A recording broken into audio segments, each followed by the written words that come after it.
I don't know why, but a lot of times people will tell me I look like a famous person or whatever, and it's always wrong. Today I got Oscar Isaac 3 different times, which I'm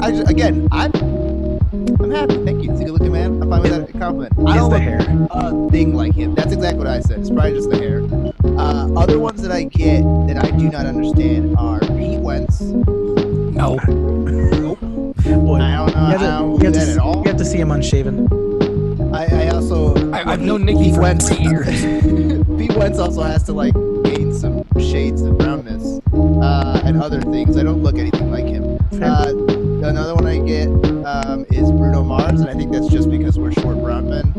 I don't really see anything else. Jay, I'm sure you've gotten that one. And the one that I keep getting out here that really does not make sense to me is Jimmy Fallon. No, I see that. I see that the most out of all of them. I don't know. I see that the most out of all of them. So there is a guy that comes to my job. He doesn't even speak to me by my name. He only calls me Jimmy Fallon, and I'm just like, not what do you have to. I see the guy way too often. Not funny when he runs the joke into the ground, but I digress. Yeah, fun fact from a guy who's worked in retail for far too long. Every customer runs every joke into the ground. Oh yeah. Oh, and they all think that time that they did it is there's best version of that one. God, do I hate you? Crush this one. I crushed it. I'd kind of like to say something in the same vein as Nikki, but when we do these, then we have the video on. Obviously, I spend most of my time just looking at myself and thinking about how handsome I am. Oh, that's funny. That's funny because we don't. I usually get. Oh, come on, my little Puerto Rican Pooh Bear. Yeah. Don't say that about me. So don't you butter me up. Thank you for the episode title. I always get Evan Turner. Yo, that is yes, that is spot on. Pretty fucking close. I get Evan Turner. I get Taj Mowry. Who else have I gotten? In college, people said I look like Obama. I'm like, get the fuck out of here, Obama. Same fade. That's ridiculous. That's ridiculous. No, you don't look I mean, it's a stretch, but it's not egregious. It's not outrageous. You both have kind of circular heads. You guys got similar heads. I do have a circular head. That's true. Sort of this sounds weird. Admittedly, this is weird to say, but I've already started, so I can't stop. Love it. I kind of have a similar mouth. Congratulations, Ted. You're now on a fucking list. I'm sorry. I know. As I started talking, I was like, you're on a list. You know it's being recorded, right? Fuck. Yeah, we are definitely recording. Oh my God. Well, let's get started, shall we? Welcome back, y'all. This is NBA, the podcast that tries to talk about NBA shit, but we mostly talk a lot of shit. Today we talked about who we look like. Tad commented on my mouth. We're off to a great start this week. Hey boy, you got a pretty mouth. One time we went to Mexico on vacation, and my dad and I were hanging out at the bar, and this woman who said she was 32 but had a full head of gray hair and looked every bit of 47 was very, very drunk on tequila, and I was 11 years old maybe, and she looked at me and she goes, "You got a really pretty mouth." She goes, you look like you'd be fun to make out with. And I was just like, thanks. And my dad's like, we're gonna get out of here. We're gonna leave now. We're gonna go. Do you remember? I was thinking about this when I was back in Iowa City a few weeks ago for the Iowa-Penn State football game. And I'm getting pretty drunk tailgating. But you're walking by little kids, families, they're, oh, we're going to the football game, that sort of thing. Do you remember when you were a kid, how jarring it was for the first time when you saw somebody just absolutely fucking hammered? It was just you're just like, Daddy, what's wrong with that guy? Why are they falling? And they also can't talk correctly. It's literally as a kid, you don't know.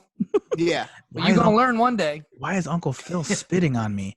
He just keeps spitting on me. I don't know what's going on. Fucking A. Well, I am your host, co-host, Jay Quiles, a.k.a. Evan Turner, apparently. Who knew? From the West Coast. Introduce yourself, sir. My brother from another mother. Quiles, a.k.a. Jimmy Fallon, apparently. I don't know why. And last but not least, introduce yourself, sir. You did not give us a celebrity lookalike. Oh, Tyler Hansbrough. Is he a celebrity? In this arena, sure. I don't know. That's tough. I'd have to really think about that. I look like I look like that guy. He was in that movie. He played a generic white guy number 3. I know who you look like. You look like Adam Grant, the guy from Adam Ruins Everything. Hold on. Oh yeah. Can we get pictures of you in a suit? Hold on. I'm gonna screen share. Yeah, there's one on my Instagram. Give me 1 second. I'm gonna pull this up right now. Oh, this is going to be great. Now, you don't wear glasses, so that changes things a little bit. You also kind of look like Tyler Lipnicki, like as an older man. Are you talking about Jonathan Lipnicki? Yep, that's what I meant. I would like to show you. Do you know what he looks like now? I would like to show you a photo of myself as a child. I used to look exactly like him when he was in Jerry Maguire as a young boy. We were the same age, and we look literally like twins. I swear to God. Oh, you could have I'm only saying this because this is what someone said to me today. If you're like the same age, same size, looked like him, you could have been his stunt double. I did have the guy said to me today. He said I could have been. That was what he was. He was like, "You look like Oscar Isaac. You could probably be his stunt double." Like as if like I was just good. Yeah. No. Tell me that's not Ted. I don't want. No. Tell me that's not Ted. Tell me that's not Ted. Find a better one. Look at him. It's fucking Tad. Find a better one. I don't it want is so Tad. It is. Videos and I hate him. Please. Oh, that is Tad to a T, dude. Damn it. I'm gonna. Why is it? Wait, Jay, scroll back up. Real quick. Why the fuck does it say a little bit down DIY Adam costume as if it like for like Halloween? I'm assuming it's a suit. All you need is own a suit. I think it's supposed to be humorous. It's all the things, dude. Oh yeah, like, snazzy, pocket square. I'm about to make a great point. Yeah. So hold on though. Real quick. It is me. It is Tad. Hi. Yeah. I don't look like this fucking jabroni. And it's Tad, aka Mark Keenan and Kel Fultz. Oh, nice. Very I like nice. that. I've been on that one since yesterday, and I wanted to get that out, but you fucking made me look like this ass clown. I don't know. He's got a successful television show. It's on Netflix. Are you looking up Jonathan Lipnicki? Come on, man. Yeah, of course. I got to see it now. Yeah, look at 2019 though. Yeah, he's not. He's not the same. He hasn't. He didn't age terribly. Look at this shit, dude. He fucking aged great. Yeah, he's swole. Look at that. Shit. Jacked as shit. Got the Star of David on his torso. What's interesting? What's interesting? That was when he went auditioned to be the Bear Jew. What's interesting about that is I also look like that without my shirt on. Everybody knows that. Yeah. This is a more apt comparison. He's got weird nipples. Somebody came up to me the other day and was at the gym and was like, "Bro, you are shredded." I was like, this episode is getting derailed. Do they ever not? That's fair. Oh, you know what? No, that's more appropriate right there. There he is. Look at that. There's Tad. Yeah, that was me, like, honestly, roughly 7 years ago. Sure. Yeah. Oh, God. We have fun. Well, guys, this is episode 112 of NBA. We've got some hot topics for you this week. And we're going to start this week's episode. I don't shop at Hot Topic. Who does? Weird kids that don't really fit in social circles in high school, mostly. This is true. My girlfriend was one of them. I was one of them. I bought a lot of band t-shirts. I still buy t-shirts from Hot Topic. All right, well, now I was just mean. So.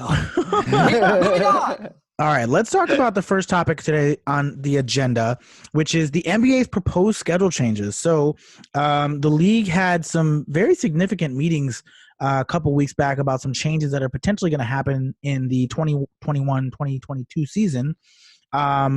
Most of them are proposals. Nothing is currently in action, but I wanted to run through them with you guys today and get your thoughts on the proposed changes. So this article is provided to us by USA Today. Shout out to USA Today. So proposal number one is shortening the NBA season. And let me go through each of them, and then we'll give opinions on each. So proposal number 1 is a 78 game regular season, cutting down from 82. This has been something that's been hotly debated, reducing the schedule, making it a little bit shorter, to make it a little bit more appealing. Turns out I heard something on, I don't remember which podcast it was, but like the viewing numbers on television are going down, but the viewing numbers overall, like on the internet, the NBA YouTube channel, all that shit is like skyrocketing. So it's like this weird back and forth between the two mediums. But okay, so that's proposal number 1. Proposal number 2, and this is a hotly debated one, is an in-season tournament. Now, the early thoughts on this in-season tournament is that they will not count towards wins for the season, but there will be potential stipulation towards draft odds or draft picks, things of that nature. So this would be an in-season tournament, ideally catered towards the lower tier teams in the NBA, the teams that are maybe not looking as if they are trending towards the playoffs. Play-in games for the playoffs. So basically having 7 seeds covered on both sides, or I guess 6 seeds covered. Well, 7 seeds covered on both sides, and then 2 potential teams playing the 9 and 10 seed playing for the 8 seed overall.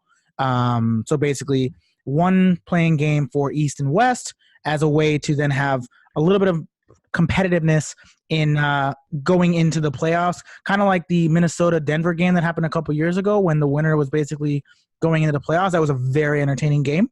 So the NBA is proposing that. Reseeding of the Final Four. So basically taking everyone that is going through the playoffs and then reseeding based on highest to lowest tiers as we approach the semifinals. And that is it. So let's start with the first proposed change, guys. Reducing the NBA schedule from 82 games to 78 games. How are you guys feeling about a reduction in games overall? I'm fine with it. I think yeah, like you were saying how like the TV ratings have gone down. I think that is because like, people get tired of watching games. Not everyone. There's still people who will watch every single game. But there are people who are like, yeah, I get a little tired, and I bet you it's probably like during the middle of the season where they get like the least amount of views for sure per games. Like maybe like right after the All-Star game, seems like I bet you where the break happened. Well, and we also said too, like in the first week of the NBA, like there's too many games on each night. It's so hard to really watch. It's hard to watch all the games. game. It's like there's certain days where there's like 7, 8, 9 games on. It's impossible to watch all of them. No, I mean unless your full-time job. Right, exactly. And even then, those guys are recording. Like Zach Lowe records and watches it afterwards. Yeah. Like the guys from the starters and stuff do that too. No. I'm with you there. This is stupid though. Sorry. So I'm gonna tell you why it's stupid. I was reading this very same article. Reducing the schedule by 4 games. I'm just reading this directly from the article. Doesn't address load management or significant minutes played for players. This isn't even expected to reduce the number of back-to-backs for teams. That's the only reason. That all this does is allows for the in-season tournament, which I also think is fucking stupid, and we'll get to that moment. Yeah, I don't think that's a good idea either. The in-season tournament, like, I'm sorry. Like, what are we is this fucking college basketball? I like college basketball. I watch a ton of it. It's great. I enjoy it a lot. As much basketball media as I can consume, I like to consume it. It is hard because I also really love hockey, but hockey goes on the back burner for basketball. So here's the thing. This is dumb. If I'm all for shortening the schedule, if it means fewer back-to-backs, like players get more rest, so you have rest nights where, hey, like they're not playing back-to-back, so yeah, load management and that sort of thing doesn't become as much of a factor. So, yeah, sure, shortened schedule for a fucking dumbass in-season tournament. Fuck out of here. I'm sorry. This shit annoys me to no end. Like, dude, what is this, a fucking WWE? Like, we have to fucking resort to gimmicks to fucking get people to watch the fucking game? Fuck that. Viewership has declined this year. It didn't decline the year prior. It didn't decline the year prior to that. In fact, they got unbelievably lucrative TV contracts. It's a down year. That's literally it. Like, I understand, like, people are cord cutting, yada, yada, whatever. Here's the fucking thing. With as many streaming services and that sort of thing as there are, eventually somebody's going to say, oh, I have a brilliant idea. What if we bundled all the streaming services together? And guess what? We're going to be right back to fucking cable. It's exactly what's going to happen. It's fine. This is an answer to a non-existent problem. This is stupid. Fuck it. I don't like it. I agree with you in the sense that I think the in-season tournament's stupid as fuck. Well, and we'll get to that. I'll say yes to that. We'll get to that here in a second. I will say with the 78-game regular season, I completely agree with Ted. If the intent of shortening the season is so that you are playing far less back-to-backs, and it does lead to less rest for players, which then leads to more star players playing more consistently, which then leads to a better product because people watching the games either in person or on television are able to enjoy the stars that they want to see. I'm all for it. If we're reducing the games for the sake of – now, here's the thing. Reducing the games reduces the money. Like, it's hard for me to see owners signing up for this unless, to Tad's point, that in-season tournament becomes a thing, right? Because each game lost is revenue lost. That's ticket sales lost. That's another game that player is not playing in which they're not getting paid for. So those two things to me must go hand in hand in order for this to even remotely work, which I guess since we're already talking about it, let's just skip straight to it and then we can come back to the other ones. Let's talk about the in-season tournament. Oh, I guess that is the second one. Fuck yeah. That's the second one, yeah. So the in-season tournament. So you guys, Nikki, you kind of had already kind of alluded to your opinion. So you're not into the in-season tournament. No, I think that's dumb as hell. The in-season tournament seems really pointless, especially if it's just like, oh, we're going to just have like the shittier teams kind of play against each other. Unless it's like, all right, guys, you guys all sucked all year. Now you have to be good in order to get the number one seed. But then that's also kind of dumb. Well, so itself. But that's my take on this whole thing. I also lean towards an in-season tournament that doesn't go towards your season record.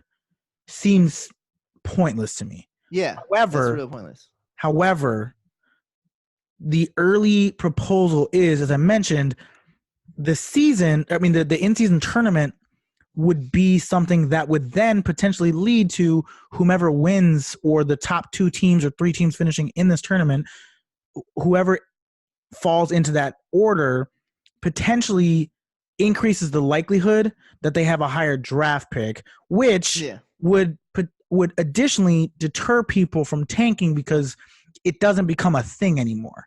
Like the way that people get higher draft picks is less about putting a shitty product on the court and more about like performing in this in-season tournament. And to add to that, Nikki, you're absolutely right when you mentioned the middle of the season is the lull leading up to the All-Star break. People love competitive basketball.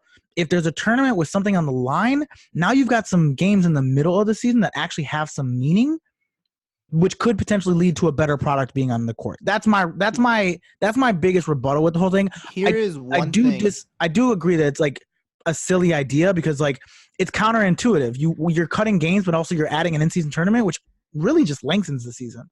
So it's silly to me. But here's the thing, real quick, with the in-season tournament.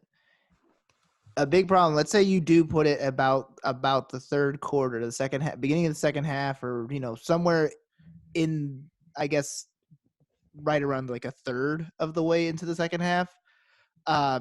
If you were to do something like that, then the rest of the season, whoever those teams lost, now they're definitely not going to care. So now those are games that are definitely not going to get watched.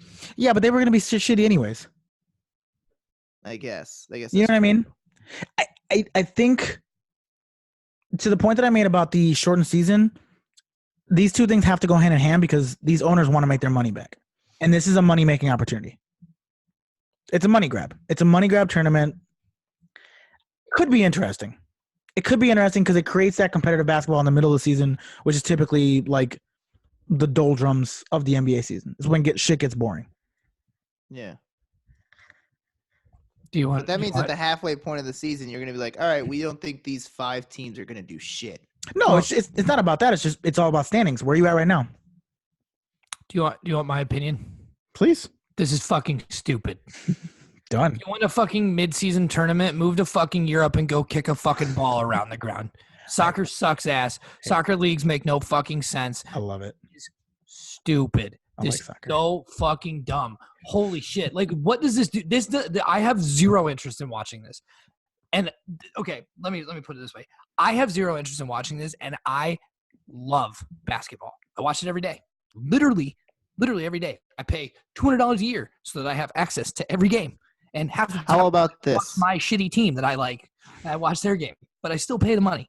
This is it's so dumb. Like I'm a diehard basketball fan, and I give two fucks about this. Like I am shipping this idea hard. The casual fan does not give a fuck. There is nothing on the line here. Oh, maybe a better draft pick. Dude, who gives a fucking shit? Like, honestly, I think teams tune in. I think fans turn into games like of their team when they're tanking to like see like, are they going to get a better draft pick? Like, what does our young talent look like? Dude, I mean, Orlando has been shit for years prior to last year. And I was watching tons of games. You know why? Because we drafted all these young players that were like fun and exciting to watch. And yeah, we suck, but it's like, what if one of these guys ends up being a star? Like, I want to see that. I do not give a shit about some gimmicky fucking dumb thing. This is so stupid. Like, honestly, you want more attention and eyes on basketball? Do a fucking Royal Rumble like they do in WWE. I'd like to watch fucking LeBron chuck Zion Williamson over the fucking top. You know what I'm saying? I'd like to see Anthony Davis do a fucking flying elbow onto James Harden. Like, I'll watch that, but I'm not watching. I have a suggestion. Is it going to be great? No, but I think maybe it would be able to work better. You sold me already. Thank you. What if? Is it going to be great? No, I'm in. You lower the amount of games, and you do this little tournament for seeding. I do like the idea of like if you're really shitty, then you have to at least play good for a little bit of a tournament in order for you to get that number one seed. Exactly. And then the rest deters people lottery. from tanking. I think what you can do is do the normal. How in what world does? Hold on. I'm sorry, Nikki. I don't mean to cut you off, but I sat and listened to you guys talk for a few minutes. Well, I don't think it's going to deter people from tanking because if you just tank and then played amazingly during that tournament, then you get the number one seed. It doesn't make any sense. Like Nikki sort of alluded to this point earlier. Like it doesn't make any sense. Like how are you preventing teams from tanking? Like okay, so we're thinking you might be the 11 seed and you won the tournament, so you get the first pick. Like it doesn't make any sense. There's no way to like roundabout and say like, oh well, you guys are the bottom. Honestly, if anything, it incentivizes teams to tank more because it's like, okay, so the bottom 12 teams, 6 from each conference, you guys each get to play in this tournament for the first pick. So it's like, oh, like it's a race to the bottom because then I can play in this tournament and I can get the first. Like it honestly. Yeah. Okay, but here's the thing. There is no thing. You're wrong. Shut up. No. Well, I'm just to rebuttal that point. In order to tank, like really tank, you need to do what the 76ers did a couple years ago, which is basically have 0 NBA players on your roster. So the likelihood of you winning a tournament that then increases the chances of you getting number one pick when you filled your roster with G Leaguers, like it's unlikely. So like your argument, I understand it, but it's flawed because the whole idea of like tanking is you put a substantially inferior product on the court by having less than NBA players. You're not going to win a tournament with less than NBA players, especially not with a team that's like the 11th best team in the Eastern Conference. That team they'll win. But the teams that are on the lower ilk, they have an incentive to play well in this tournament to lock themselves into that pick that they so desperately need. My suggestion was at the end of the season, you take the bottom 3 teams from each conference. So it's like a 6-team tournament that happens during the first round of the playoffs, and it's all 1-game elimination. Yeah, Bill Simmons has had like a similar the end of the season, idea. The bottom three teams from each conference play in a tournament, and that determines the seeding. But they're all just 1-game elimination. Yeah. I like that that. Would add a little bit. I like that idea, but it doesn't solve the problem of tanking. I think the entire point of this tournament was to like avoid tanking, like in a real sense. It's difficult to do it because if you give somebody a higher chance of getting a draft pick based on their record, then they're incentivized to suck, and it's just always going to be that way until you change that. All right, let's move on to the next one. I want to just talk about something real quick. Okay. 2012 to 2013. NBA TV ratings 2.9. Yep. NBA. This is just on ABC. 2013 to 14, 2.3. 2014 to 2015, 2.2. 2015 to 2016, 2.3. 2016 to 2017, 1.9, which arguably that was like kind of, I mean, that's obviously a pretty bad dip. 2017 to 2018, 2.2. 2018 to 2019, 2.2. Now, here's where it gets interesting. 2011 to 2012, which was a lockout shortened season, saw like the highest rating since 1999-2000, which had a rating of 3.3. Again, I want to clarify, this is only on ABC. 3.3 was the lockout shortened season. So the argument for fewer games, that makes sense. The argument for fewer games for this dumbass tournament doesn't make any sense because yes, viewership has gone down in the last like 8 years, but it dropped and then it evened out. It plateaued. Like we had the same rating last year as we did the year before. We had the same rating last year as we did the year before, despite the fact that like last year, like in the year before, like the Warriors winning was a fucking foregone conclusion. And I'd like to just go back further if you don't mind. 2004, 2005, 2.3, 2005, 2006, 2.2, 2006, 2007, 2.0, 2007, 2008, 2.2, 2008, 9, 2.3, 2009, 10, 2.3. There is no. That's a straight line. This is a myth. Like that's literally just a straight line. Garbage. It's a bunch of bullshit. Like there is nothing. There is frankly nothing that justifies this. I'm sorry. This is stupid. Like, again, stupid. This is one source, so this is just ABC. So we do need to be cognizant of that. All right. Sorry. Let me go back. 2011 lockout shortened season. ABC, ESPN, TNT 3.5. 2012 3.1. 2013 2.5, 2014 2.8, 2015 3.0, 2016 2.3, 2017 2.6, 2018 2.7. So no, it's like a squiggly line. There's not a lot of variable here. This is I'm sorry, this is dumb. I'm just no, I'm not behind this. Fuck it. Adam Silver, who God bless him, is a brother of my college fraternity. Is a Nosferatu-looking fuck who has terrible ideas like this. Whoa. He does kind of look like Nosferatu. That's fair. All right. Let's move on to the next one. Play-in games. So basically extending from 16 teams and allowing, to Nikki's point, the 11th, 12th, and 13th place teams, or I guess the 9th and 10th teams for the 9th and 10th seeded teams from both conferences would have play-in games to have that last seed, with the first two seeds, or the first seed in both conferences, or the first two, I should say, having buys, or potentially extending that out to like the 13th team and allowing that like little small play-in tournament for the playoffs. Thoughts on this? Okay, no play-in tournament. Dumb. The 13 seed should not have the opportunity to get into the fucking playoffs. And I say that as a fan of a team who has been the 13th seed in recent years. So I'm not speaking from a point of inexperience here. What if, let me throw a wrench in this. What if you got rid of the conference? A wrench at your head if you say I'm going to throw a wrench in this one more time. What if I got rid of conferences? Now, what's your opinion on it? No. Hard pass on the game. Now you're talking about.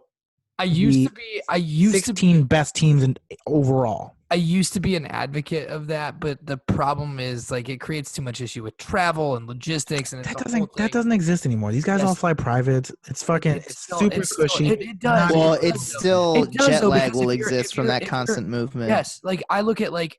You look at like the NFL and the teams that go play on the West Coast, like the West Coast, this is a fun little fact. If you bet every West Coast team ever on the money line in the NFL, you will have made money. This is a true statement. This guy went back and did like years worth of research and pulled all this data. So you're Boston.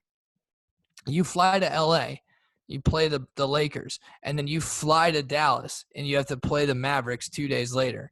it's bad. Like it's not good for like the players' health, their sleep cycle, that shit. It's logistically a nightmare. It's not good. It would create shitty basketball. I used to be a proponent of this until I started thinking about this, saw some arguments to this point, and was like, yeah, that actually makes a lot of sense to me. I don't know. Shut up. Back to my original point.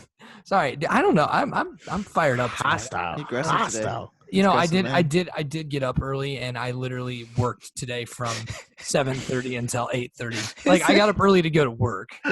So I normally get up early to go to the gym, and I haven't been to the gym in like 4 days. So I thought you were gonna say I did CrossFit today, and I'm pumped. I don't know why I thought that was gonna come out your mouth. If I ever do CrossFit, he's got that. I just did CrossFit for the first time energy. No, if I ever do CrossFit, you can just put one throw a wrench at you. Yeah, you can throw a wrench in my head. Okay, that said, let me get to my original point. If Jay would stop throwing wrenches at me. I'm done. But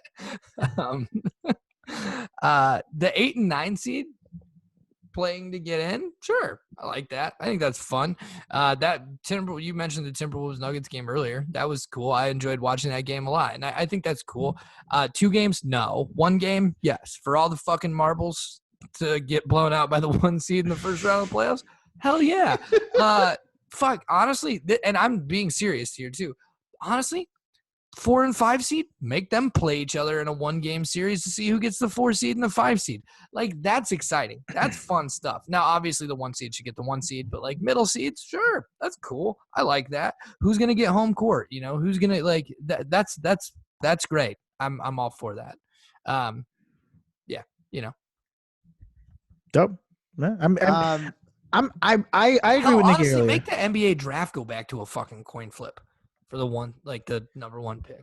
Oh, dude, honestly, hey, we're throwing out dumbass ideas like the tournament. Let's do fucking. I got one. Let's do rock paper scissors for the number 1 pick. I got one, and this will 1,000,000% stop people from tanking. If you are in the bottom seeds, you didn't make the playoffs, then what happens is you get to choose 1 baby. You put the baby on the thing, and you have a baby race, and they order out all those babies end up at the other end of the way court. Darker. So did I. I was not going to kill babies. Hey, I don't know. I don't know where you're sacrifice going, babies. I don't know what you're guys. doing. Come on. I don't know. I know the audience. I know the audience. I have an idea. If you are caught intentionally tanking as the GM, you have to get shot by a tank.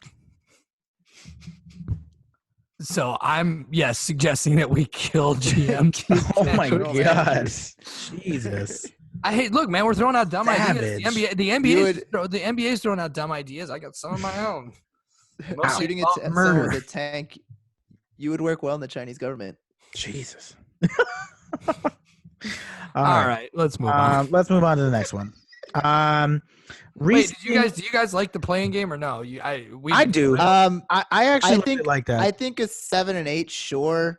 The way that this one is, the 7 and 8 are against each other for the 7th seed, and the loser of that has to play the winner of the 9 and the 10. That seems a little bit much. Just both conferences, 7 and 8, you fight off against each other. And my one suggestion for no conference, you can't do that. You would have to be 9 and it would have to be 8. I'm sorry, 8 and 9. That's what I meant to say. My one thing for like the getting rid of the conferences, this is the only thing I could say is they do the normal conference schedule that you would do, but once the playoffs start, then it doesn't matter which is going to be the next thing, the reseeding of the Final Four. But I think that would be the best way to do it. It's just like once we know the 8 teams from each conference, now whoever has the best record to the worst record, that's the actual order the playoffs go into. I think what they should do this season is have the 9 and 10 seeds play each other as like a play-in game, and then whoever wins tell them they still didn't make the playoffs. Oh God! All right, let's move on to the next one. The next one is pretty straightforward: reseeding the Final Four. So basically, what that would mean is whomever is in the semifinals, Eastern or Western Conference, doesn't matter. They would be seeded accordingly. So whoever is the lowest seed and overall would play the highest seed overall, which means an Eastern Conference team could play a Western Conference team in the semifinals, regardless of where they were ranked in their respective conferences. The goal here being now you're not having a Rockets Warriors semifinals, but you're having a Rockets Warriors finals. Thoughts on this? So I like the idea of reseeding, but I don't like the conference crossover.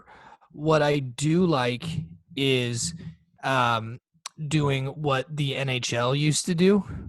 They changed this in recent years, but what they would do in the NHL is the number one seed would always play the lowest seed Oh, that yes. advanced. So like for example,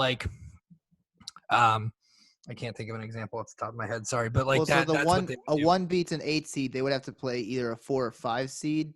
But like, if a 6 or 7 seed upset a 2 or 3 seed, they would play that seed. Exactly. Yeah. So like essentially, if the 7 seed beats the 2 seed, well then the 7 seed plays the 1 seed. Right. Yeah, I like that. When you keep saying seed over and over again, it's hard. I was confusing myself there, and I was like, "You can do this, buddy." Oh, that's funny. Nikki, what do you think? Reseeding? Yeah, the Final Four. I actually think the way that Tad said it with the NHL would be a better idea, because then you always have like. You're damn right you do. Chill out. I'm on one side. I don't know what my deal is. I think reseeding the Final Four would still be cool.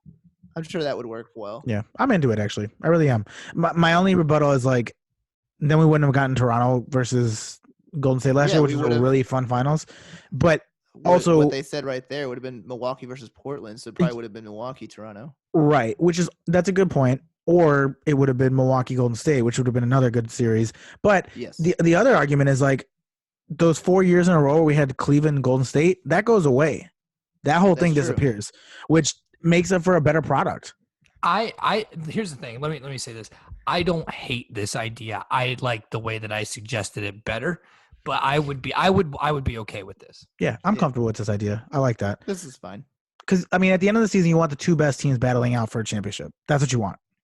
Like that's what you want. Yeah. All right. So that's all we have for that. The next topic that we have for today is last week, James Harden went off against the Atlanta Hawks. I texted you guys. 16 for 24, got 60 points through 3 quarters. Of course, did not play the fourth quarter because they were up by like 50. Question for you guys. Question number 1. Is it possible that James Harden could score 80 points this season? Yes. Yeah. Yeah, that's a possibility. It's not unlikely. I mean, he did shoot 24 free throws in that game. If he just takes a couple more field goals and hits it, like we've got some real potential here. Next question is, and I agree with you guys. I think it's possible, just because he's so efficient, because he leverages the free throw line to get easy points, which also stops the clock, which gives him more time to score. He's just a lot more of an efficient scorer, unlike Kobe, who just like shot up a bunch of shots in that one game. Now, the one caveat is the only way that he would do it is if it was a competitive game. Like they would have to be scoring 150, but they would have to be giving up like 130 in order for that. Well, fucking 140 for that to happen. Yeah, I think I thought it was kind of horseshit that they shut him down after 3 quarters. Like I understand you don't want to. But at exactly. The same time, like, come on. They were up. I don't care. They were up like, almost 50. Let the guy go for 90. Yeah. That was that is one of the times where you're like, we might be seeing history, because he even realized when they had taken him out, he was like, wait, I'm literally 2 points away from my career high. Please let me at least get to 65 or something. I don't really have any issue saying that James Harden is the greatest pure scorer I've ever seen. Maybe second only to Michael. Yeah, I agree with that. I really do. It's close. I still, I still often wonder like how well a guy like Harden does in a day and age where they allowed hand checking and that sort of thing, which is why I'm always like willing to give the nod to Jordan. Although, as noted Twitter troll Barry McCockiner always says, Jordan played against janitors and plumbers. So, I mean, that's a fair argument.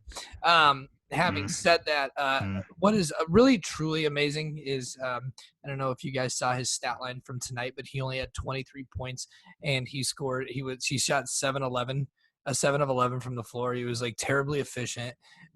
He like had a pretty solid game, and I'm like, that's like pedestrian as hell, bro. Like, Yeah.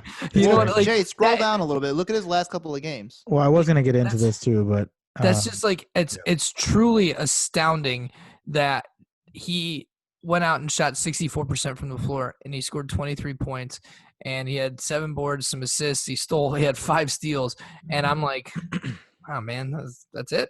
Like that is truly amazing. What is perhaps even more amazing is that noted bum Ben McLemore scored 28 points against Toronto. That's crazy. There's number 2 defense in the league. Here's what I will say. I was listening to so Bill Simmons started he started a new podcast. It's the Book of Basketball 2.0 podcast. It's pretty great, actually. I really enjoyed it. Basically, what he does is like they talk about Bill different Simmons players. Is a fucking boner. Anyway, Anywho, Zach Lowe made a really good point about James Harden, though. He said at this point in his career, James Harden is guard Karl Malone. Like, you're going to look at his numbers at the end of his career and be like, was this the greatest player in the history of basketball? That's what you're going to look at. And you're going to be like, well, yeah, not quite. I mean, he was really good, but like, you know, couldn't put it together in the playoffs and was like, question for his work ethic and his defense. Like when he said guard Karl Malone, I was like, oh fuck, that's really good. So it's because it's an apt comparison. Like up front. It's a really good comparison too. Like I actually completely agree. I do want to like pause for just a moment because I was just looking at their box score tonight, and they got a really solid all around like contributions from everybody. But Russell Westbrook had perhaps the most Russell Westbrook stat line I think I have ever seen. And I need to read this to you guys. 19 points, 13 boards, 11 assists, 7 of 27 from the floor. Oh, man. 7 of 27. Jesus. That's like 20%. That's so bad. He was 0 of 6 from three-point land. He's just bombing away. 8 turnovers.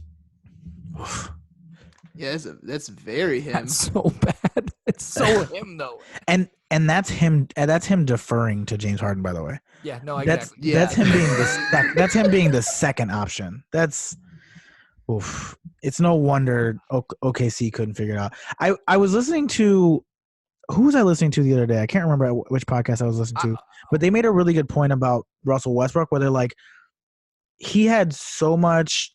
Oh, you know what? It was the Bill Simmons podcast too. They were talking about him and like how he's playing with. I don't listen to Bill Simmons. I really like him. He has a lot of really good guests. And anyways, that's besides the point. The point that he made was like, early in his career, we kind of knew this is who Russell Westbrook was. Like he's just this out of control guy who's like really, really fun to watch, but also makes a lot of really bad decisions. But he was 20, so you're like, once he figures this part of his game out, it's over. Like absolute game changer.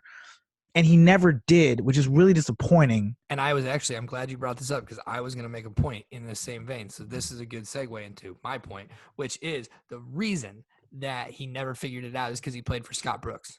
Well, and that's what I was going to, and thank you you just gave me a little segue, because the point that he made was, if you look at the coaches that he's had, not just in the NBA, but in his entire career, including college, like he didn't have any great basketball minds working with him.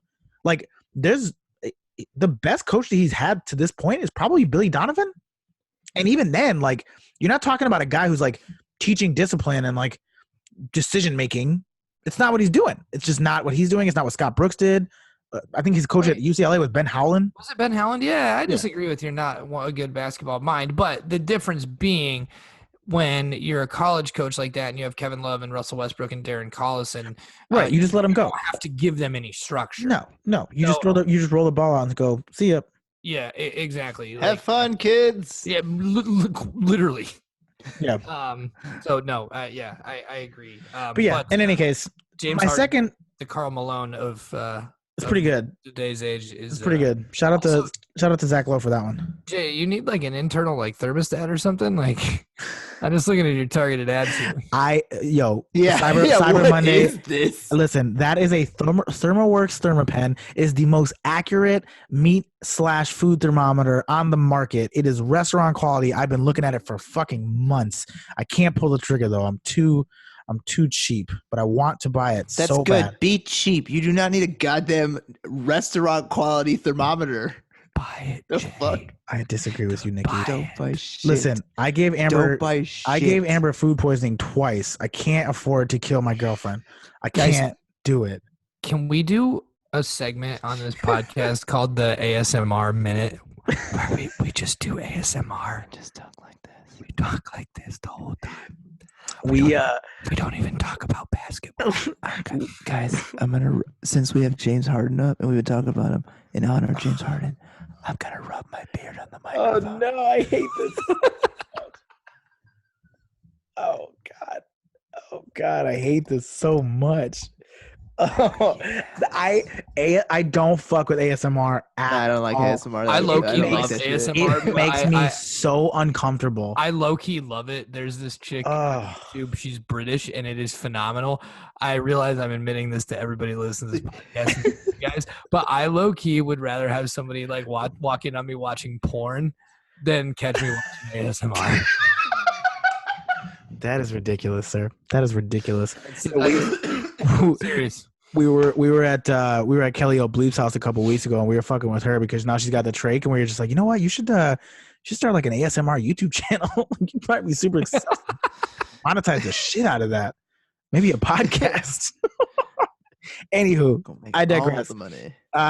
This is what you guys signed up for, okay? This is the NBA podcast. Try to talk about NBA shit. We talk a lot of shit, okay? We're talking about ASMR today. If they didn't think that something was going to get derailed like this, it's what you signed up for. It's what we do. Like, if you've listened to us for this long and you don't know that this is what we do, like, it's true. I don't know what you're doing. You just haven't been paying attention. Nikki and Tad are sheep, and I'm the sheepdog. I'm just always trying to I'm just always running around them and trying to get them back in order. How many people do you think put this podcast on in the background while they bang it out? Literally zero. Are you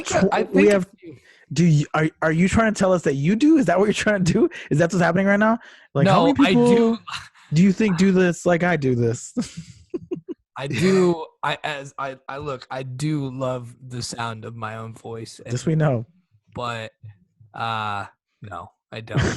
So let's move on. Let's move on. The next question I had regarding James Harden, we're going to get into this a little bit more here. This is going to be a very, very James Harden heavy conversation today. Is he going to average 40 points again this year? Yes.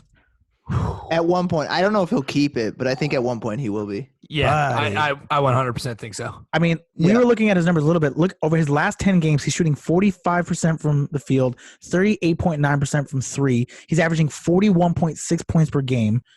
I mean, he's averaging 41 points on the road. We're a quarter of the way through the season, and he doesn't look like he's slowing down. Like, again, I wanna just say this again. I said it like 3 times. He scored 23 points tonight, and I was like, what a pedestrian night for James Harden. You know how many guys have played in hundreds of NBA games and never scored 20 points? A fucking lot. Jesus. So, I think it's going to happen. And it's fucking incredible. It's crazy. It's crazy. He's just so efficient. I mean, he's just a very efficient scorer because not only does he shoot now, and granted, he's only shooting 34% from three for the season, so he's not even shooting that well from three this year yet. He's recently, over the last 10 games or so, started to heat up. You know, I just went off on his numbers, but on the season, he hasn't really been shooting that well, but he gets to the line. He does everything right that he needs to in order to get to that point. I mean, 39.5% through 26 games. It's fucking nuts, man. It's fucking nuts. Yeah. It's crazy. It's crazy. It really is. 20 games. Anyways. Now I will say this. Lot of hullabaloo, a lot of hubbub was made of the player of the week announcements last week because guys, Carmelo Anthony won Western Conference Player of the Week last week. Lot of feedback considering James Harden averaged 47 points per game that same week. Goddamn. And Luka averaged a triple-double. He averaged a triple-double basically. And Melo's averaging 17 points. Look, Melo hasn't been bad.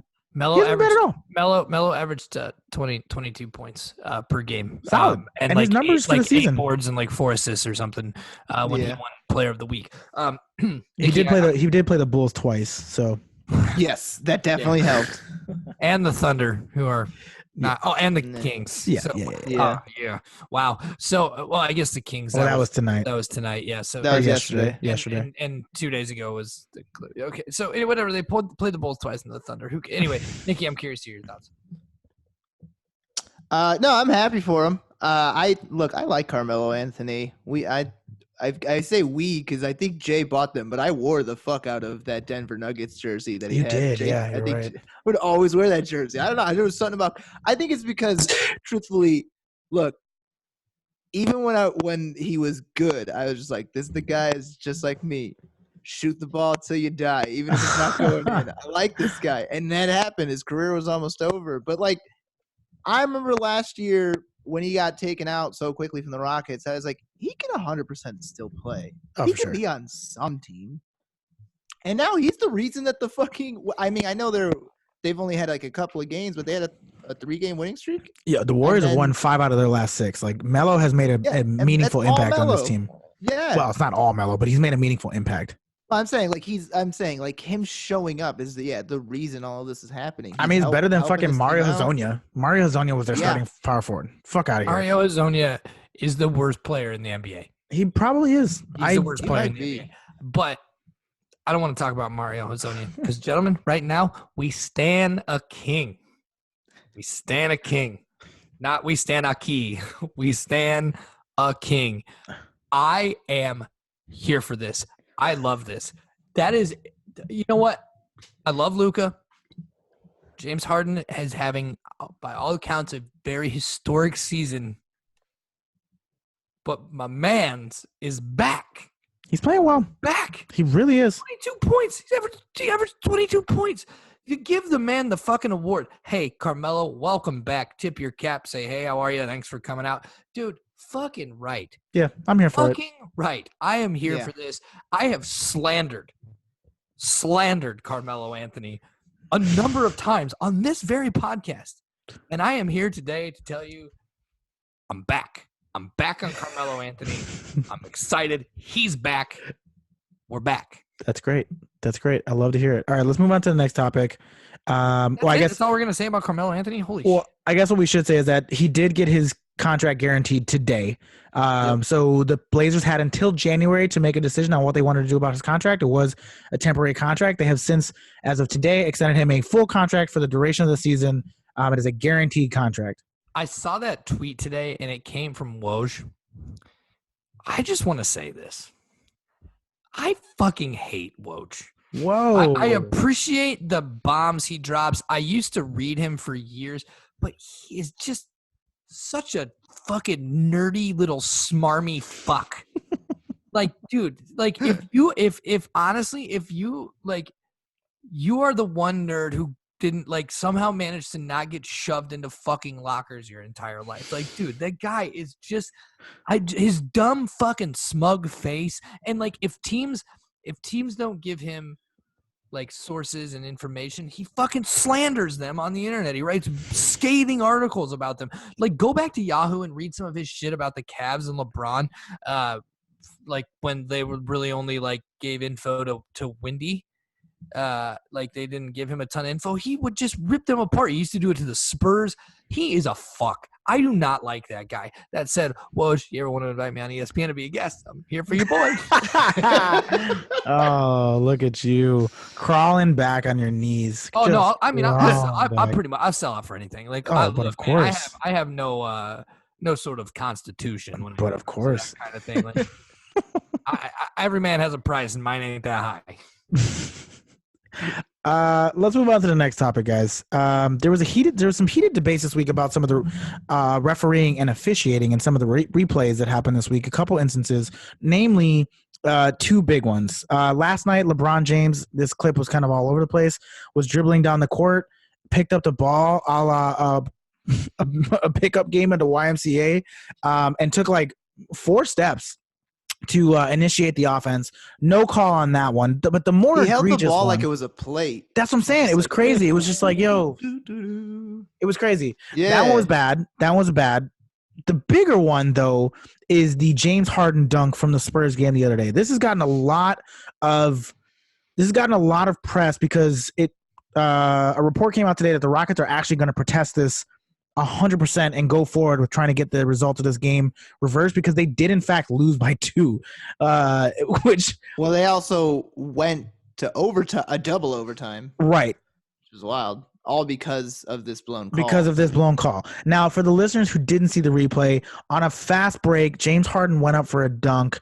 I was going to try to find the video, but I don't want to waste the time. Went up for a dunk. And there's a good picture here that kind of illustrates it, but essentially dunked it so hard that the net wrapped around the basketball and flung it back out in the opposite direction, leading the referees to believe that he actually missed the dunk and hit the rim. After many, many replays, it showed that he did in fact make the dunk and that the net threw it out. But unfortunately, the Rockets were unable to challenge this, which leads to a bigger question, which is, how the fuck does this challenge work? Because it seems as if I know the answer. It's at the discretion of the referees, and them boys don't want to be wrong. I know the answer, and it fucking doesn't, because of course they don't want to be wrong. It's just like every time in every single fucking sport, there is not a single sport that does replays and like reviews calls that they don't do like a call to the boys in New Jersey or in New York or wherever, or they call an old referee up. Yeah, Secaucus. We call them boys up. We call up some retired referees and say, hey guys, explain to us why the refs are right in this, because we all are seeing this and this looks like fucking horseshit, and the refs have to come up with some bullshit excuse as to why that is correct, and that's how you know it's when they're wrong, when the refs don't have, or like these guys don't have real reasonings for it. It's like, and I bet you there was a ref that did comment somehow and explaining how that works. It was horse shit. The challenge is fucking stupid. If you can't challenge something as fucking obvious as this, what the fuck is the point of that challenge? Well, and they said crucial. It's a crucial talked to point. Mike D'Antoni. Mike D'Antoni said afterwards, he was like, they said that we couldn't challenge it because it was a goaltending. Someone else said they couldn't challenge it because it went out of bounds, and a third person said I couldn't challenge it because it was a foul. All 3 of those things I could challenge. You actually are allowed to challenge those 3 things. And every time I said I want to challenge one of those, they said no. It's the same reason that also with the Rockets, but the script was flipped when Doc Rivers got ejected from the game. That was because the refs screwed up on the challenge and the way that they explained things to him, and then he got kicked out the game for it. Yeah, I remember that. If you're going to set rules, your dumbass needs to know the rules. Like, I'm with you. This is point. We just need to get rid of it. I can't believe I'm about to say this. Van Gundy, I stand, because he like the first day they announced it, the first game, he was like, I think this is the dumbest thing in the world. I was like, you know what? He's right. This is fucking stupid. It's a waste of time. And I agree with you. Here's the thing. First of all, the NBA refs are the worst refs except for all the refs in the other major professional sports. Like, umpires in Major League Baseball are terrible. NFL referees are fucking garbage. The hockey refs are pretty good. I watch a lot of hockey and I don't see a ton of, but hockey's not nearly as large as baseball and basketball and football. No, you said major sports. So but I consider those the sort of the big 4. The big 4. But look, here's the thing. Number one, the LeBron thing, dude. Why are people getting up in arms about this? I could fucking put together a 40-minute fucking YouTube compilation of shit like that fucking so many players have done in the league. I don't care. It didn't give him any sort of advantage. Like, what was the guy going to run up there and steal the ball while he was dribbling it from that far out from the 3-point line? No, I don't care. Look, I get it. I had this argument with my dad a long time ago, like 10 years ago, about this, a similar fucking call like this. And he's like, well, it's in the rule book. I'm like, yeah, but like, I mean, what the fuck ever? Like, yeah, but it's a turnover, and turnovers are crucial. Yeah, especially I disagree because it doesn't affect it. It doesn't affect the game. I digress. People are never gonna. It ended up not affecting. He's not doing. It didn't give him any sort of advantage in anyway. Like, yes, I agree the turnover thing. But, like, it wasn't like, he was like, oh, I'm holding the ball, and now, like, I take off running with 2 steps, and, like, I've got you beat, and I put the ball back on the deck. Dude, he fucking carried the ball for 4 fucking seconds. What would he fucking do? I don't care. Now, I realize that's a slippery slope, but we're not going to get into that. It's a whole other discussion. Mm-hmm. The referee thing, what fucking confounds me about this, and in the NFL, they have the same problem where now you can challenge pass interferences, but every coach has given up on doing that because they never overturn them. Here is the thing.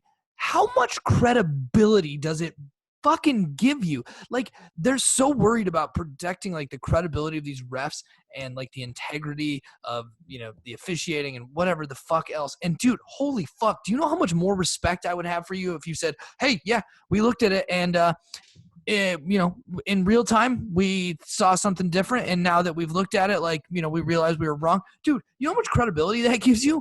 Like, I'm like, shit, like, you can admit you made a mistake. Like, that's fine. We're all human. I get it. Like, we'll move on. But, like, dude, fuck, to sit there and, like, just blatantly refuse to do your job, or to, like, just, like. Here's the thing, though. It's infuriating. Here's the thing, though. If you're a referee and there's not a challenge system in place, and this is, like, I'm embellishing a little bit, but you're basically staring your own mortality in the face. Because if this starts to work, we're not that far away from, like, automation taking over referees' jobs. Like, it's already happening to some extent in Major League Baseball. It's happening in the NBA. Like, we will come to a point where these jobs will no longer exist because technology will do all the refereeing. It will. And every call will be perfect because technology will be doing all the refereeing. This is just the first step. And they're basically staring their mortality in the face. So, like, why would you admit your faults openly? Because that then leads to because dude, what do you mean? I get it. The league fucking releases a statement a day or later. That's true. It's just, what's the fucking difference? If you what does it matter? In the midst of the game, you are legitimately affecting the outcome of the game. It's okay to say, hey, it was a bang bang play, and when we saw it live, we were wrong. Like that dunk, I watched the video of that dunk, like the one, like in real time, and I was like, oh shit, like it looks like he missed it. Right, absolutely. But when you watch it slow down and you watch it from alternative angles, you're like, oh shit, okay, yeah, he made it. Like, right. And I have no problem with the referee being like, hey, yeah, when we saw this at game speed, running down the court, him fucking going in there and hammering, like he literally hammers that ball in there. Mm-hmm. Like, hell yes, of course it looks like he missed it. But now that we've seen it slow down, like, we realize, yeah, he made the dunk, 2 points. Like, there is not going to be one single, you can't argue. Like, everybody's going to be like, hey, they made the right call. Good for them. They got it wrong in the first try. Like, you gain so much more respect and credibility. It's fucking astounding that they can't do that, and it drives me up the fucking wall. Sorry. Just, you know what, and here's the thing, like, I refereed high school basketball when I was in college to make money, and, like, I admit, like, I probably didn't, I guarantee you I didn't get every call right. I got yelled at sometimes, and like, there was one time I called a travel on a kid, and it definitely wasn't a travel, and I looked at the coach and kind of gave him one of these, and he just laughed and shrugged at me, and I was like, it's like, sorry, like, I know. I was like, I know, like, it was a wrong call. I missed it. Like, I can't make up for it. But, like, at least I'm like, hey, like, sorry, hand up. I fucked up. Like, people appreciate that a lot more. You know what I mean? True. I don't know why y'all. I know. I'm just imagining you just be like, to a fucking coach, and the coach just be like, bitch, this is playoffs. Yeah, that's funny. I was gonna say real quick, like, I think a big thing, like, and it happens all the time with refs where, I get that they're like going to be helping each other out. They're sharing their mortality, but it's like, you're a human being. Of course, you're going to make mistakes. That's one. Two, professional athletes are just they're just like, they're not superhuman, but they're just a bit above. They move faster than normal human beings. They do things at like a ridiculously like obviously professional level. That's why they're getting paid so much money to play. Is that why they're called professional athletes? I know it. Of fucking course, you're gonna miss some calls. It's fine to look at the goddamn replay. Yeah, well, Daddy, keep going. I'm close. Fine. That's all. That's the only thing. It's like, it's fine. Just look at the because they're not gonna fuck up every time. And I get that people don't want to go to replays too often, because then you like the game starts, pace of play is a big problem in the major leagues, Major League Baseball. Like, yeah, shit's gonna. I get it. It'll make the games take longer, so you can't constantly be doing it. But something like as egregious like that, they should just have people constantly watching things. And if someone is like, hey, I want to challenge that because of whatever, there could just be someone who's already been watching playback this entire time, just be like, just press one fucking button. Like, hey, yeah, Tony Brothers, yeah, that the guy's right. Just switch to the call. Hey, Tony. I think the answer here is that the NBA needs to hire Dick Bavetta to be their Mike Pereira. The NBA just needs a Mike Pereira. That's it. Dick is another word for pimp. Yeah. Yeah, man. That he is. Honestly, how do we get Dick from Rich? You know what? This is the whole thing. No. Okay. Next, the whole thing. Last topic of the night. Guys, the Utah Jazz. We had some strong opinions about them going into. Hold on. LeBron calls his travel one of the worst of his career. Bro, you're the guy that invented the fucking crab dribble. Yeah. Sorry, I didn't mean to derail. I saw that on the fucking page. That boggles my mind. Anyway, go on. So the Utah Jazz, we had some strong opinions about them going into the season. I, for one, thought that they were going to be the second best team in the West. That roster looked great. A lot of great acquisitions over the offseason. Thus far this season, they are 12-10, losing 5 of their last 6 games. And as recently as 3 nights ago, they were down by 50 to the Toronto Raptors. This is a team that is known for their defensive prowess and has Rudy Gobert at center, Donovan Mitchell on the perimeter, and has been known for their defense. But this team has, to this point in the season, severely underperformed. Mike Conley has not meshed well thus far. He seems to be picking things up a little bit. I'm just going to pull the stats up here. But early to start the season, he has not been efficient. He hasn't been scoring well. It's been a different type of role for him on this team than what he was accustomed to when he was playing in Memphis. Of course, Donovan Mitchell dominates possessions. Bojan has been fine. And I think it's safe to say that, like, the Joe Ingles magic is over. The Joe Ingles from 2 seasons ago, he's done. It's over. He's not him anymore. The big question I have for you guys, though, is, do we need to be worried about the Utah Jazz? Okay, so a couple things. Number one, I'm pretty sure that Coach Quinn Snyder has run out of cocaine. He seems a lot less frantic and energetic on the sidelines, and he doesn't seem quite as Bond villainy. But that's really not the point of what I'm trying to make. Mike Conley has finally what has happened to him is what I have been expecting to happen to Kyle Lowry for the last few seasons, where his game just falls off a cliff. And this happens a lot to point guards over 30. Like, it's a pretty common thing. Dude, he stinks. He's bad. He's really, really, really bad. Like, he's not great. He stinks.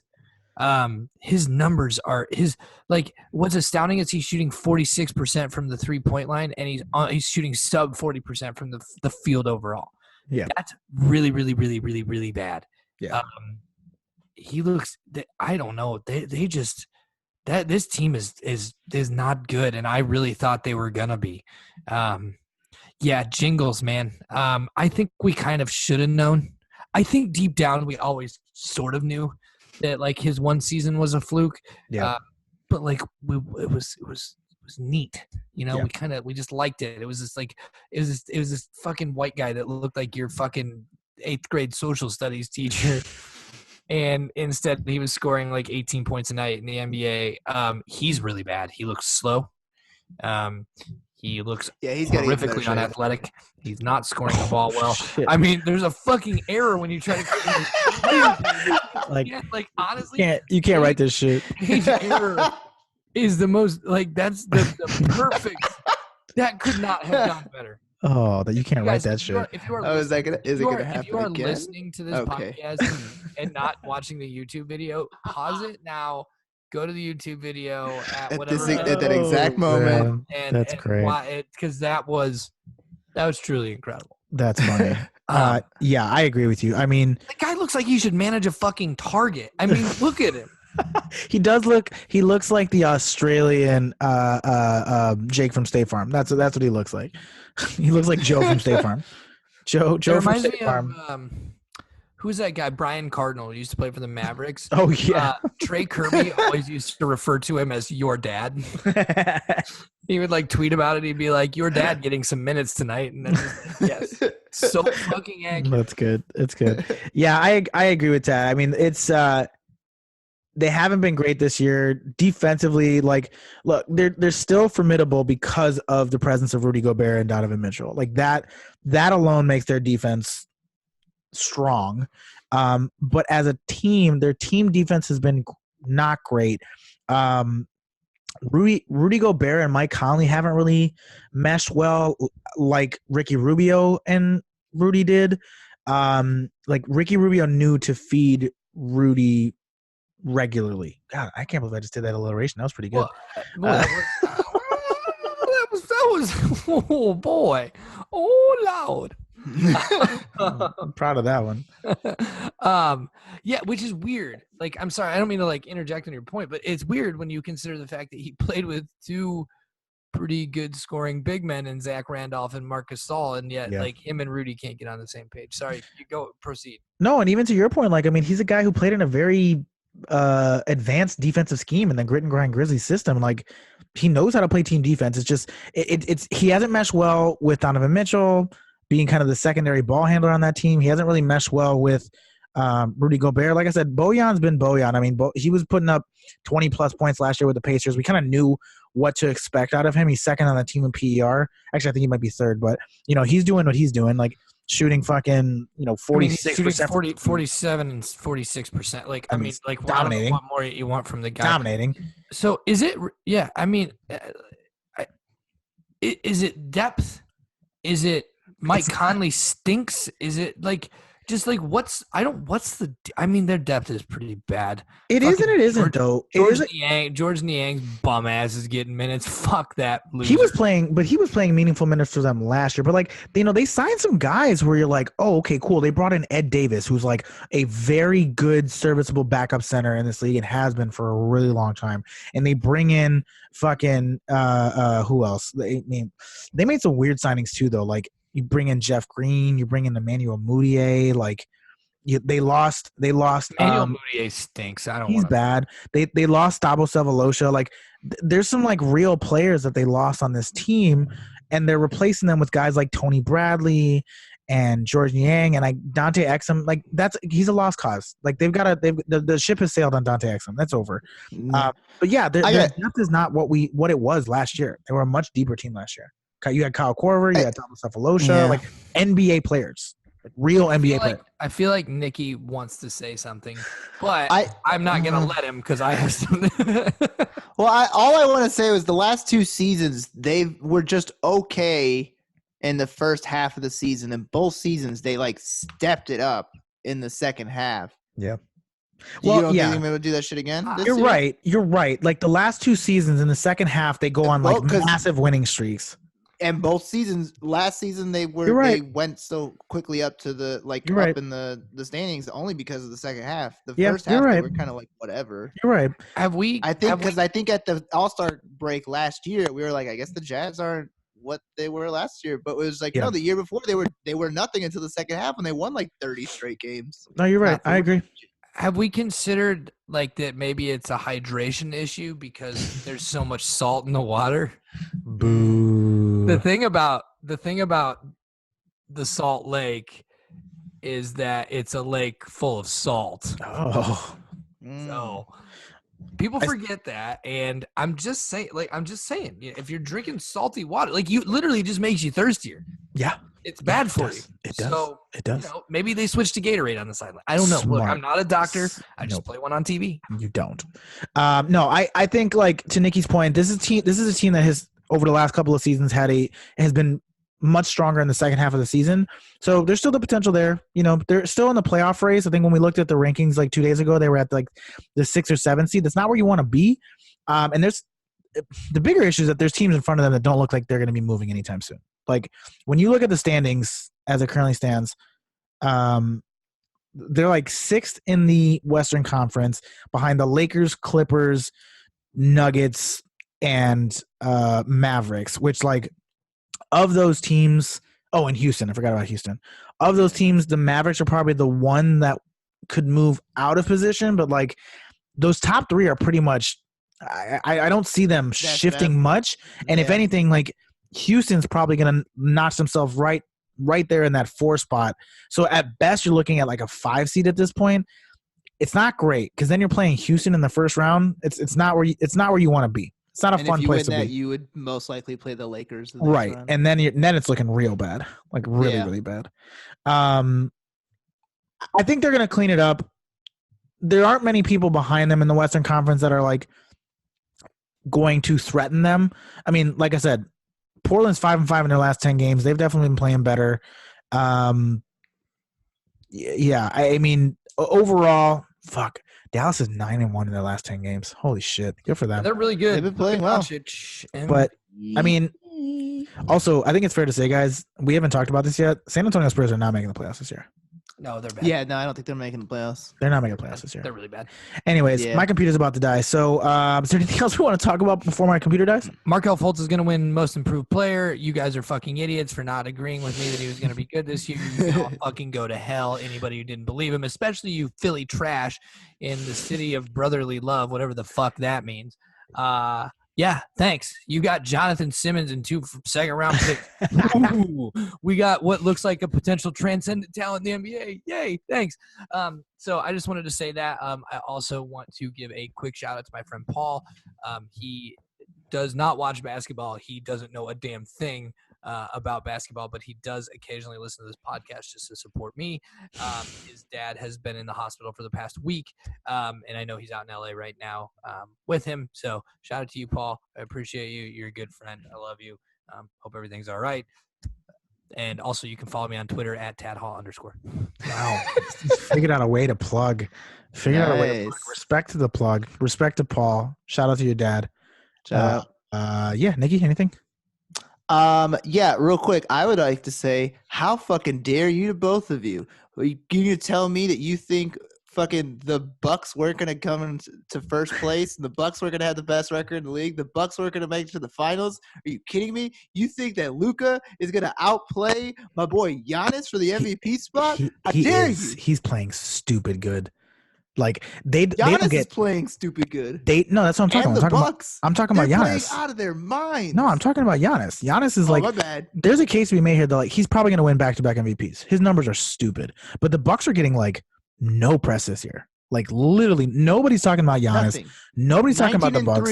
They're crushing it. 13-game winning streak. Because they're one of only 2. They're one of only 2 teams that are top 5 in both offense and defense. Nobody's talking about the Bucks because it was like last year. It was like, oh, the cute small market team, yada yada yada. But now there are legitimate stars in LA and in also LA, and in Houston and in Dallas. So that's all people are talking about. But I'm glad you just pulled up Markelle Fultz's numbers. I know you just clicked out of them, but he is over his last 15, averaging 15 points and 8 assists, or something along those lines. 8 assists, 5 assists over his last 10 games, whatever.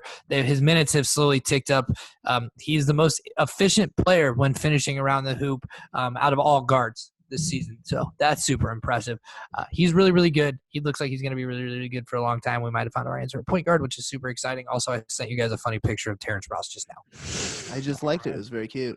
Lovely. Can you really quick click over to Giannis and the Bucks so we can just really bask in the glory and the greatness that is the fucking Milwaukee? Deer noises are intensifying as the season goes on, and they will not be ignored. I will say this: they've been playing really, really well. Cream City. Oh, I love that. It's Those got kind of jerseys. baby. The jerseys are great. If I was Jerseys are still, great, if I was but still in those are good. college, if I was still in college, I would 100% buy a fucking Cream City jersey and wear it to every day party oh I god, ever went to. Like, dude, Oh, you God. you're rocking that to the darty. You got your snapback on backwards. Yeah, you just want you're hammered. You know, you're like 9 natty lights deep, and you just go up to actually at Iowa Keystone Light. You just talking to all the sorority girls. You're like, "Hey, girl, you want to go to Cream City?" oh my god, Nikki, please plug. Please, for the love of God, just plug. I think I'm Follow me at Nikki overtired. Palooza. Follow me at Nikki God. Palooza. There it Click on is. the damn Bucks. We need to see the glory that is. It's Giannis. right here. I got 8% left on my fucking battery. We gotta crushing. wrap this Yeah, shit that's up. Okay, plenty of you're done. time. All right. Click on the Bucks. Click on Oh them. my god, you Click fucking on 'em. guys. While we're clicking, you can follow you NBA at NBA Pod on Instagram, Twitter, and Facebook. You can follow me at J_Kilas on Instagram and Twitter. Please don't forget to give the podcast a 5-star rating and review. We greatly appreciate it. Helps us get up in the ratings. The Bucks are really good. They've won 13 in a row. They're pretty fucking good. That's it. Well, for Tad, for Nikki, for Jay, this has been NBA. And we're out. Yay. Show me those Giannis stats. No.